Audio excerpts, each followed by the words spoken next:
terms of themes, and also ethics that you touched on, do you, do you have any guidelines for yourself in terms of what kind of stories you can tell to whom?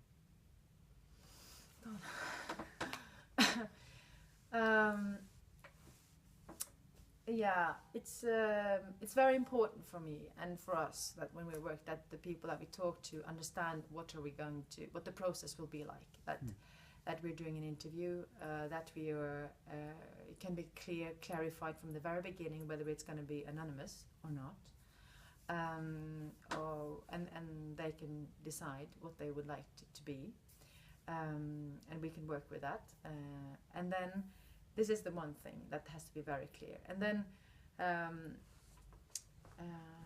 sorry, I lost it. No, well, this is interesting. I mean, at the moment you're talking about the use of the people that you interview, and the use of their stories in the final work. Yeah. Which is, it's a huge kind of ethical question in itself. But I'm curious also to know about your thoughts on which plays or which themes do you deal with for which target group, for which age group. Can you talk about anything to anybody, or are there kind of subjects you wouldn't touch? I'll go back to this thing with the ethics of talking to individuals and how we use it, because I remember we worked on a show called Det Stykke Natt. And we worked with people who had sold sex or bought sex here in Oslo, and it's part of this activity is illegal, and it was very important for me as a director. First of all, it was very important for them to be clear about the project, and secondly, when I was working on it, it was very important for me to do with respect to their stories, like not changing them so much so that they wouldn't, so we would change sort of the meaning of the stories, because that could easily happen if you kind of adapt it and you create a totally different character. So in that project, where we kind of really felt that, okay, now we are dealing with stories which is really highly both illegal and very private and very sort of unspoken about, that I tried to work in sort of an idea of to help their story to come across, and the best thing about that was when we had prostitutes coming to the show and seeing the show, and we had this woman who was just, she said, when I really understand, this is how it is, this is how my life is, and then I was so happy because I really felt that, well, we've succeeded in that project, because she was like, yeah, this is how my life is. So, but then again, can we talk to anyone, everybody about anything? I haven't tried. I mean, I've never censored myself in terms of, no, we can't do this project to these type of people. I think if you know your target group, if you do some research on your target group, you will understand how to direct that theme. If it's like a theme which is really complicated or very socially complicated, or something which is like taboo, then if you have the understanding of the target group that you're talking to, then I think you can, perfectly fine to do it. But it requires a deep knowledge. It requires, again, research. Research into the target groups, kind of what you're saying, to make sure that you don't overstep any boundaries, and particularly, like, perhaps more with children than with adults, of course. You have another kind of responsibility. Yeah, but I think we have that responsibility. Maybe we think more about that because it's new text and because it's research based. I don't know.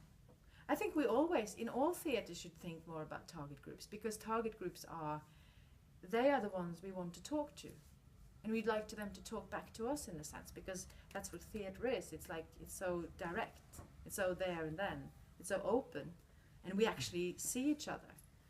And that's a very good thing. And that's why this sort of course you can never know your whole target group, but you can choose a few people and you can talk to them and sort of open your minds about the theme. One of the best things with working with research-based theatre is that I learn a lot. You know, every project is a new chapter in my life, and I go out from it and I think, wow, I learned something. You know, I didn't know anything about the Justice Department. Now I know, because I know about some illegal stuff that I've been investigating. So it's very rewarding. You're kind of a theatre maker as investigator, or theatre maker as private eye. Yeah. In a sense. Yeah, so curiosity is sort of it's the driving force, because I think when you see something on stage and you see the actor doing something which is like a cliche, like someone how they're smoking or like they're moving in a special way, and you think, well, I don't really believe that. I don't believe it. And that's our job as directors to say, hey, I don't believe that. You know, well, and doing the research is an inspiration. It could also be just you get some knowledge about the play. It could be an inspiration, and sometimes it could be the thing that brings you to create a situation on stage, create a staging, or create a character that is absolutely super fascinating, super interesting, because it's just not. It's like if you go out on the streets, you see people behaving in a way that you could never do on stage, because you wouldn't believe it. It's too over the top, too oversized, too funny or too strange, and that's how we kind of minimize things in theatre. Sometimes I find it's so good to sort of accept that things could be so much more over the top or so much more weird than we allow us to. Yeah. When you're making these research-based performances, and you're working with a writer in some kind of process, is there ever a text at the end of it that someone else could pick up in the future? Do you get a written result that can somehow be reproduced? Are you creating new classics, or is it only a momentary piece of art? Well, I think we always end up with a script. We always work on a script. So the script can be published, or it could be produced by another director. And there is a lot of the choices that we do in the actual show which is not written in the script. So it's a plain text that anyone can work on, which is, I think, is a good. It's also a nice thing that we are contributing to new plays that can have a further life. I think that's important. Yeah. In terms of rights, have you ever talked or discussed that with the writers in that process? If something has been developed together in that kind of process, is it the writer's ownership at the end of it? Yeah, we have discussed that, and we always ended up that it should belong to the writer, because there are choices that a director can do in the play, which is solemnly mine, and there are very important that